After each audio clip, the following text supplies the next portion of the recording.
আমরা স্টার্ট করব আমাদের ক্যালকাটা ইউনিভার্সিটি সেমিস্টার 3 সিলেবাসে প্রথম যে ইউনিটটা রয়েছে, that is chemical periodicity of the element, সেইটা থেকে। এখন প্রশ্ন হচ্ছে আমাদের পিরিয়ডিসিটি পড়তে হবে কেন? তার কারণ আমরা জানি যে আমাদের ন্যাচারালি অকারিং 92টা এলিমেন্ট রয়েছে। এখন এই পিরিয়ডিক টেবিলের এই 92টা এলিমেন্ট, তাদের প্রত্যেকের প্রপার্টি সম্বন্ধে আমাদের সবসময় মনে রাখা সম্ভব নয়। তো আমরা সেই জন্য যেটা করি সেটা হচ্ছে কোনো একটা এলিমেন্টের প্রপার্টি যদি আমাদের জানা থাকে, আমরা তাদের অ্যাডজাসেন্ট যে এলিমেন্টগুলো তাদের প্রপার্টি যদি প্রেডিক্ট করতে পারি, তাহলে সেখান থেকে তার রিঅ্যাক্টিভিটি সম্বন্ধে একটা ধারণা করতে পারি। এখন কিন্তু কোনো একটা এলিমেন্টের অ্যাডজাসেন্ট এলিমেন্টের প্রপার্টি বা তার রিঅ্যাক্টিভিটি সম্বন্ধে ধারণা তখনই আমরা করতে পারবো যখন আমরা তাদের পিরিয়ডিক ভ্যারিয়েশন কীরকম হয় বিভিন্ন প্রপার্টির অ্যালং এ পিরিয়ড আর অ্যালং এ গ্রুপ, সেটা জানতে পারবো, আর সেটা জানা থাকবে না।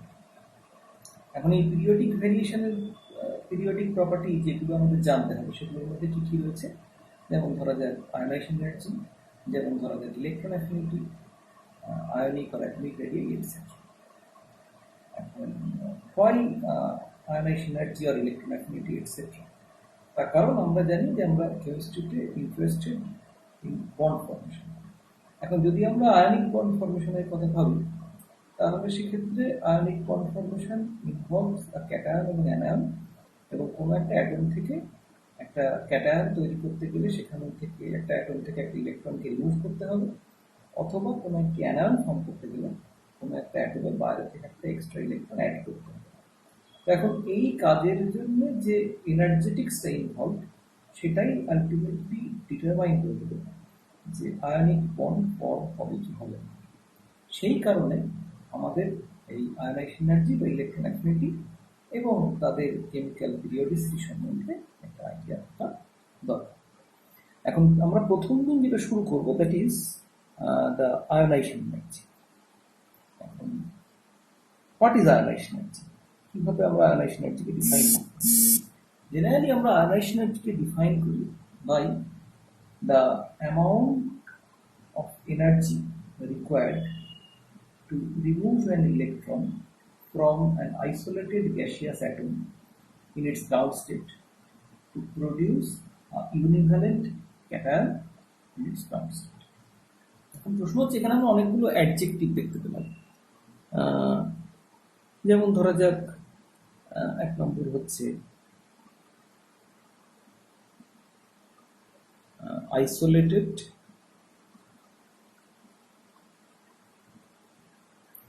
দু নম্বর গ্যাসিয়াস, তিন নম্বর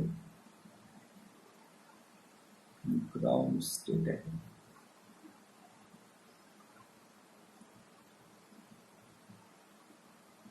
এখন এই অ্যাডজেক্টিভগুলো প্রয়োজন কেন? আমরা তো সিম্পলি আয়নাইজেশন এনার্জিকে এভাবে ডিফাইন করতে পারতাম যে একটা অ্যাটম থেকে একটা ইলেকট্রন রিমুভ করতে যে এনার্জিটার প্রয়োজন, সেটাই হচ্ছে তার আয়নাইজেশন এনার্জি। প্রথমে ধরা যাক হয় আইসোলেটেড।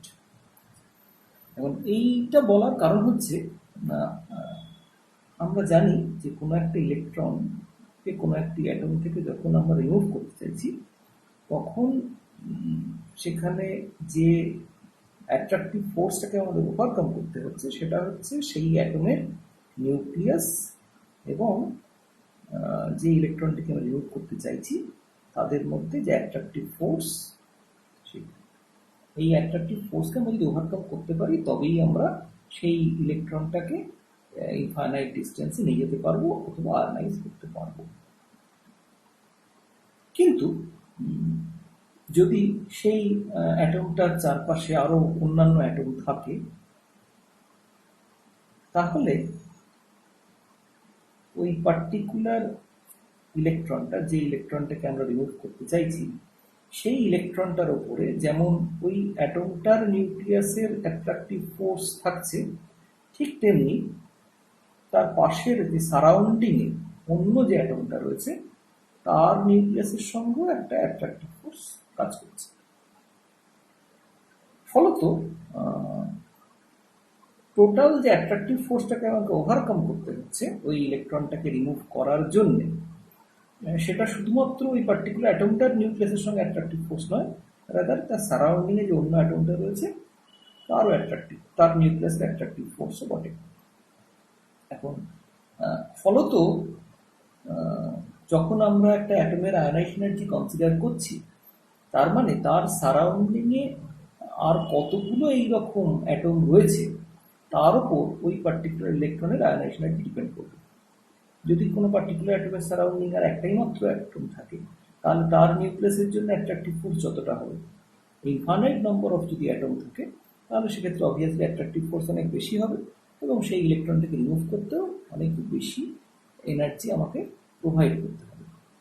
ফলত তাহলে আয়নাইজেশন এনার্জির প্রসেসটা হয়ে দাঁড়াচ্ছে অনেকটাই সিস্টেম ডিপেন্ডেন্ট, যে কোনো একটা পার্টিকুলার অ্যাটমিক সারাউন্ডিংয়ে কতগুলো অ্যাটম আছে তার উপর ডিপেন্ড করবে যে আয়নাইজেশন এনার্জি ওই পার্টিকুলার ইলেকট্রনের কত হবে। তো সেই প্রবলেমটাকে রিমুভ করার জন্যে আমরা যেটা করছি যে অ্যাটমটাকে আইসোলেট করে দিচ্ছি। আইসোলেট করা মানে that means that is a singular, তার মানে তার চারপাশে আর অন্যান্য কোনো অ্যাটম নেই, ফলত অন্য কোনো অ্যাটমের নিউক্লিয়াসের ইনফ্লুয়েন্সও ওই পার্টিকুলার ইলেকট্রনের উপর এসে পড়ছে না। ফলত সেই ভ্যালুটাও একটা ইনভ্যারিয়েন্ট প্রপার্টি এবং সেটা কোনো ক্ষেত্রেই ভ্যারি করবে না, that must be a fixed quantity. So that is why we take isolated atom. Second, why gaseous? না, আমরা যখন কোনো একটা অ্যাটমকে নিচ্ছি তখন তাতে আমরা যখন এনার্জি দিচ্ছি, সো প্রথমেই সেই এনার্জিটা ইউজড আপ হয় ফর ইটস ফেজ চেঞ্জ। মানে ধরা যাক সলিড থেকে লিকুইড বা লিকুইড থেকে গ্যাস। ধরা যাক কোনো একটা পার্টিকুলার অ্যাটমকে আমরা যদি সলিড স্টেটে নিই, তাহলে প্রথমে আমরা এনার্জি দিলে সেটা লিকুইডে কনভার্ট হবে, তা আরও যদি এনার্জি দিই তাহলে সেটা গ্যাসে কনভার্ট হবে, তারপরে আরও যদি এনার্জি দিতে থাকে তাহলে তখন আউটারমোস্ট শেল থেকে একটা ইলেকট্রন রিমুভ হবে। আবার অন্যদিকে আমরা যদি ওই অ্যাটমটাকে সলিড স্টেটে না নিয়ে লিকুইড স্টেট থেকে শুরু করি, তাহলে অবভিয়াসলি টোটাল এনার্জি কম লাগবে। আবার যদি গ্যাসিয়াস স্টেটে নিই তাহলে আরও কম লাগবে, তার কারণ ফেজ চেঞ্জ, সলিড থেকে লিকুইড করার জন্য বা লিকুইড থেকে গ্যাস সে কনভার্ট করার জন্য যে এনার্জি আমাদের দরকার সেটা আমাদের সেক্ষেত্রে প্রোভাইড করতে হচ্ছে না। সো ফলত তার মানে সেটাও সিস্টেম ডিপেন্ডেন্ট হয়ে পড়বে যে আমরা ইনিশিয়ালি অ্যাটমটাকে কোন ফেজে নিয়ে শুরু করেছিলাম। সেই প্রবলেমটাকে রিমুভ করার জন্য আমরা যেটা বলছি যে আমরা সবসময় অ্যাটমটাকে নেব গ্যাসিয়াস স্টেটে, ফলত আমরা যে এনার্জিটা দেব সেটা কেবলমাত্র ইউজড আপ হবে ওই আউটার মোশন ইলেকট্রনটাকে রিমুভ করার জন্য। ফেজ চেঞ্জের জন্য যে এনার্জি রিকোয়ারমেন্ট সেটা আমার লাগবে। থার্ড হচ্ছে why it is a ground state atom. Let us take an example. ধরা যাক আমরা সেই সোডিয়াম অ্যাটমের আয়নাইজেশনের কথা কনসিডার করছি। সোডিয়ামের electronic configuration 1s2, 2s2, 2p6, 3s1। এখন আমরা যখন এই সোডিয়াম থেকে একটা ইলেকট্রনের আয়নাইজেশনের কথা ভাবছি, তার মানে অবভিয়াসলি আমরা 3s থেকে ইলেকট্রনটাকে রিমুভ করবো, এটা ধরে নিচ্ছি। কিন্তু এমন হতেই পারে যে আমরা যে সোডিয়ামটা নিয়েছি সেই সোডিয়ামটা আগে থেকেই কিছুটা এনার্জি সাপ্লাই করা ছিল, ফলত তার electronic কনফিগারেশনটা like this: 1s2, 2s2, 2p6, 3s1 এর বদলে 3s0, 3p1। তার মানে আমি আগে কিছু পরিমাণ এনার্জি দিয়েছিলাম, যার ফলে একটা ইলেকট্রন 3s অরবিটাল থেকে 3p অরবিটালে ট্রান্সফার হয়ে গেছিল। That means the sodium is in excited state, not a ground state.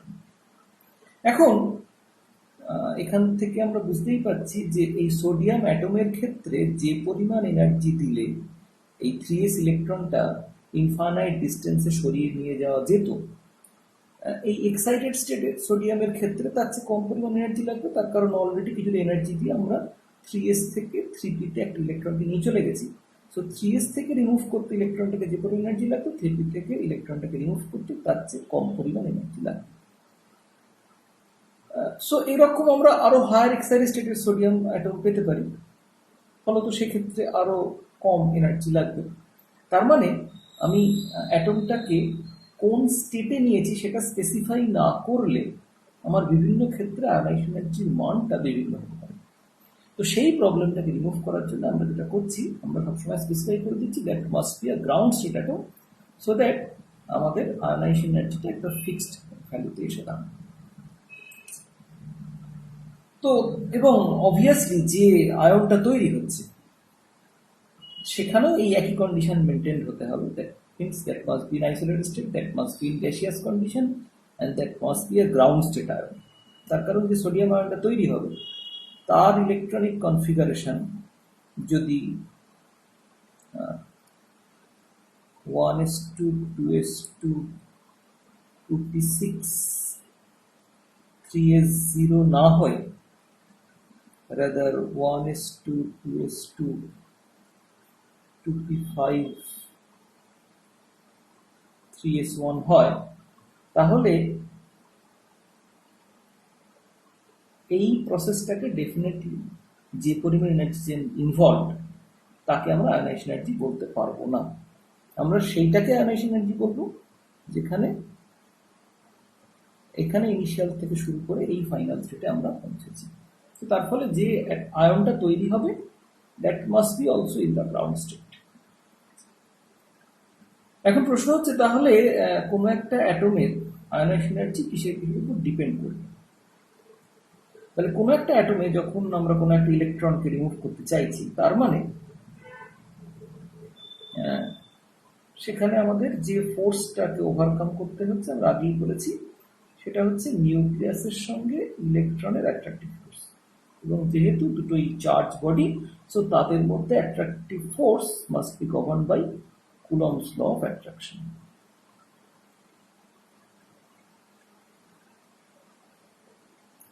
So সেটা বলছে যে দুটো চার্জ পার্টিকেলের মধ্যে যে force of attraction that is proportional to their charge and inversely proportional to their distance square. এখন যে দুটো চার্জ পার্টিকেল ইনভলভ তার মধ্যে ইলেকট্রনের চার্জটা হচ্ছে ফিক্সড, সো তার ফলে আমাদের এই অ্যাট্রাকশনটা ডিপেন্ড করবে নিউক্লিয়াসের চার্জের উপর। তার মানে এই ক্ষেত্রে আয়নাইজেশনের ক্ষেত্রে আমরা বলতে পারি that is proportional to z square, where z is the atomic number because it represents the number of proton inside a nucleus এবং which is responsible for the attraction of the electron. What about r? কি করে আমরা r কে মাপবো? এখন প্রত্যেকটা অ্যাটমের ক্ষেত্রে যে ইলেকট্রনটাকে নিয়োগ করতে চাইছি তার ডিস্টেন্স ফ্রম দ্য নিউক্লিয়াস, এটা তো প্রত্যেক ক্ষেত্রে মেজার করা সম্ভব নয়। রাদার তার চেয়ে আমাদের পক্ষে সহজ হচ্ছে যদি আমরা এই আর কে কোনো একটা কোয়ান্টাম নাম্বারের রেসপেক্টে রিপ্রেজেন্ট করতে পারি, এবং সেক্ষেত্রে আমাদের সবচেয়ে যেটা suitable that is an, principal quantum number, because it represents the distance of A electron from the nucleus. So তার ফলে আমরা এই আর এর জায়গায় আমরা এন দিয়ে রিপ্লেস করি। তার মানে আমরা বলতে পারি যে ionisation energy that is proportional to Z square and inversely proportional to N square. এখন যদি ডিপেন্ডেন্সটা এইরকম হয় তাহলে আয়নাইজেশন এনার্জির ভ্যারিয়েশন এই পিরিয়ডিক টেবিল সেটা কিরকম দাঁড়ায়। আমরা পিরিয়ডিক টেবিলে যদি অ্যালং এ পিরিয়ড এবং অ্যালং এ গ্রুপ দেখি তাহলে দেখব যে অ্যালং এ পিরিয়ড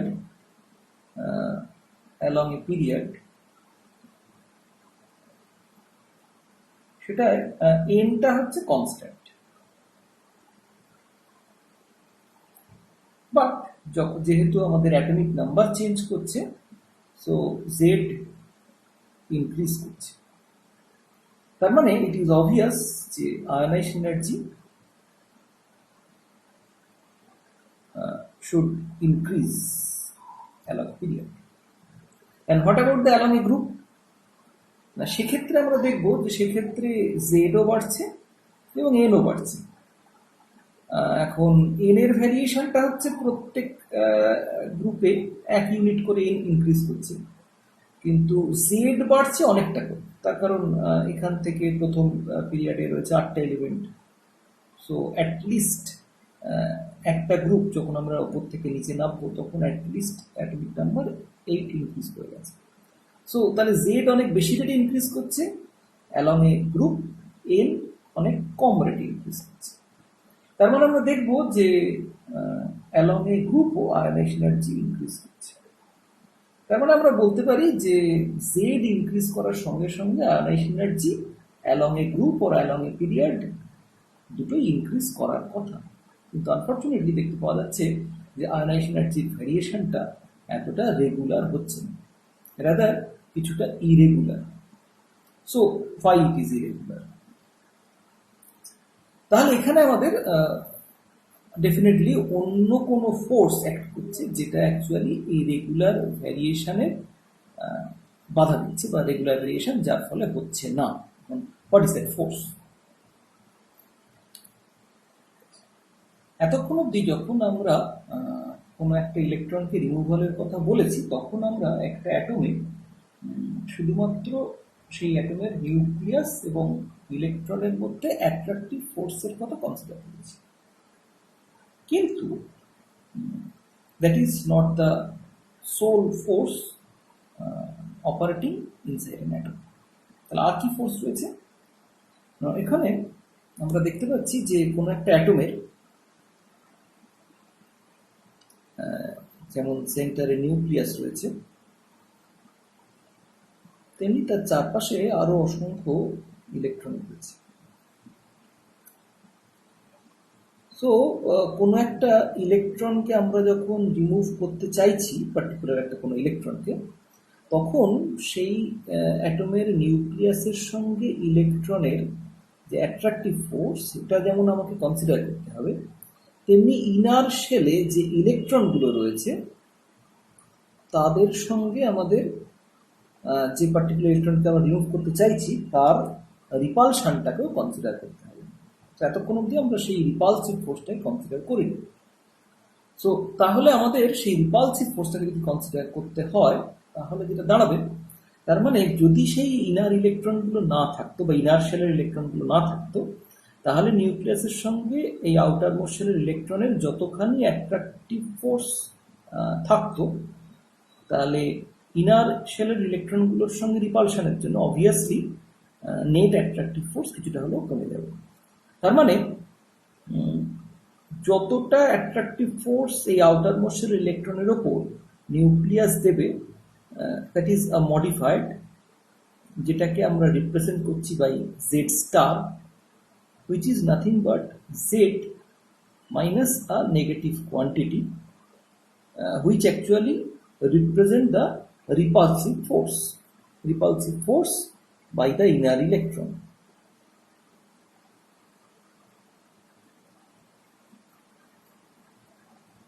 এখন এই z star, that is the modified quantity, এটাকে আমরা বলছি effective nuclear charge. That means effectively যতটা নিউক্লিয়ার চার্জ দিয়ে কোনো একটা নিউক্লিয়াস ওই ইলেকট্রনকে অ্যাট্রাক্ট করছে।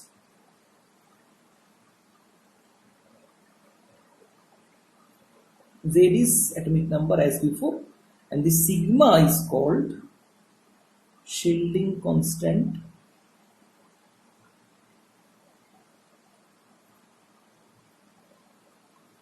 or screening constant.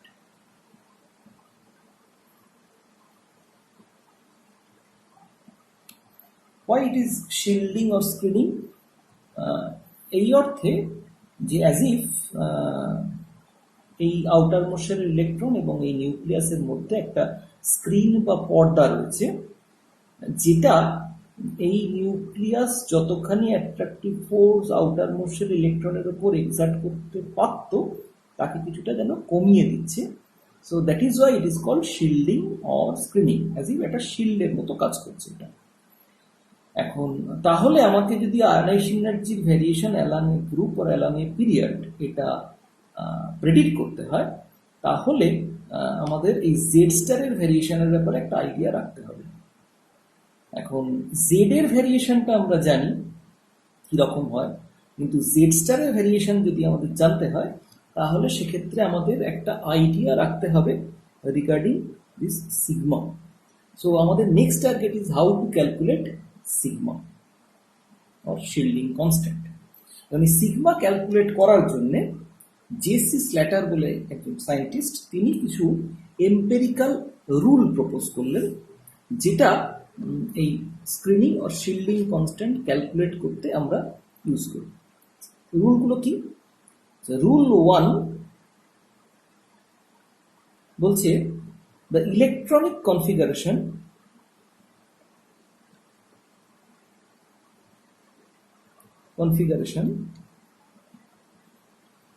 of the element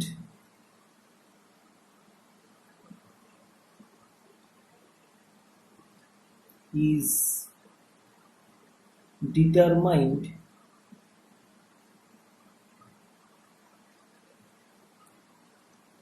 on the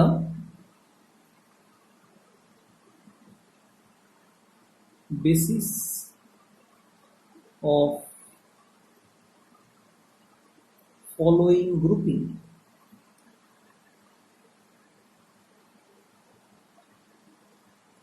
What kind of grouping? That means 1s, 2s, 2p, 3s, 3p, 3d,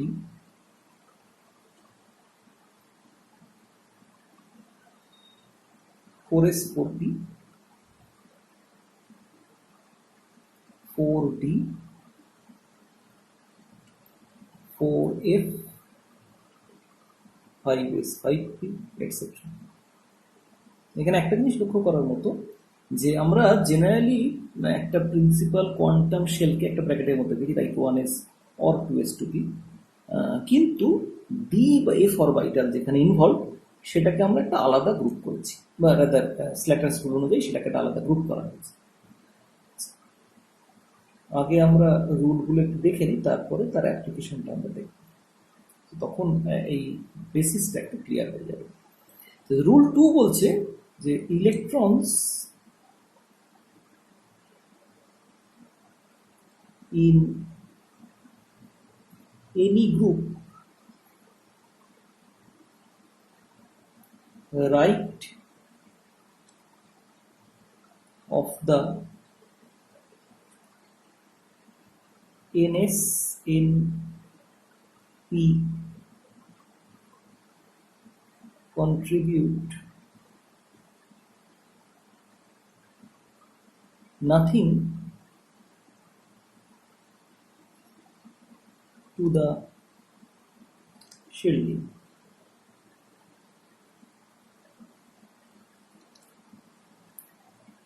Rule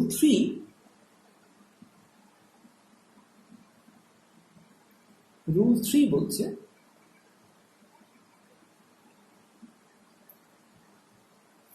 all the other electrons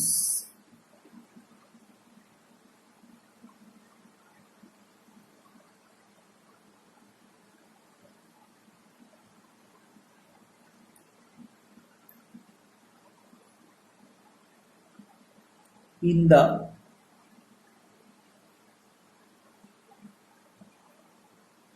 NSNP group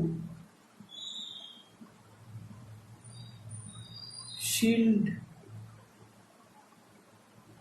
the valence electron to an extent of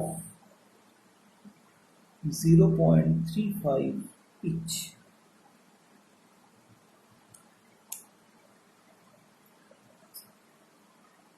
Except for the 1s orbital for which a value of 0.30 seems to work better. Next, rule 4.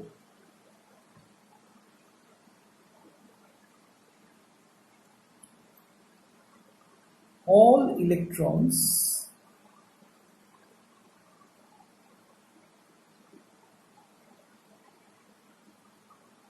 in the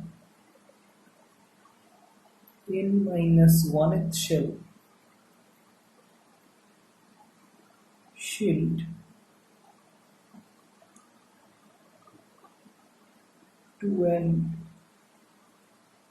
extent of 0.85 each. Rule 5. All electrons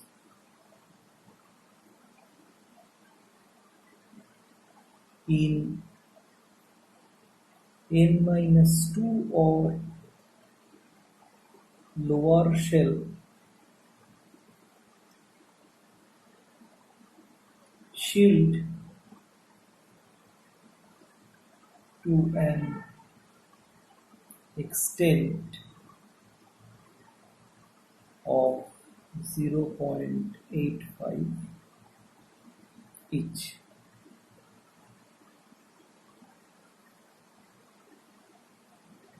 This is applicable when the valence shell is NS or NP, but when the electrons being shielded in an ND or NF group, then rule 2 and 3 are same, but rule 4 and 5 becomes, so rule 6, this is for the valence shell when ND or NF, or we are considering removal of an electron from ND or NF. All electrons in groups lying left of the ND or NF group contribute 1. So these are the Slater's rule based on which we will calculate the value of sigma or shielding or screening constant. এখানে একটা জিনিস বলে রাখা ভালো, Slater's rule is an empirical rule.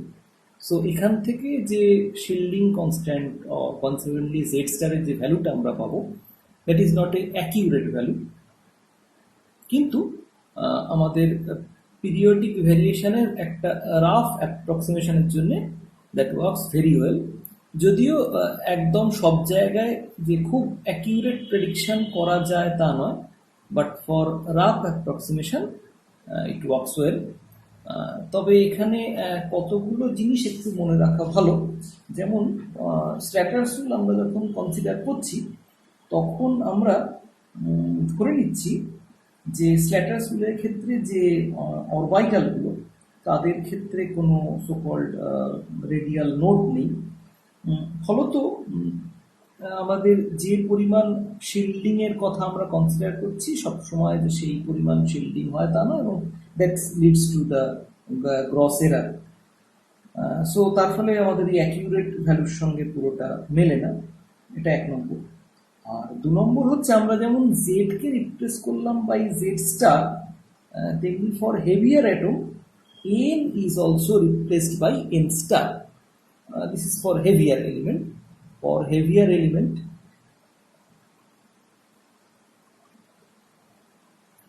n is replaced by n star, এবং for n is equal to 4, n star is equal to 3.7. For n is equal to 5, n star is equal to 4. For n is equal to 6, n star is equal to 4.2, etc.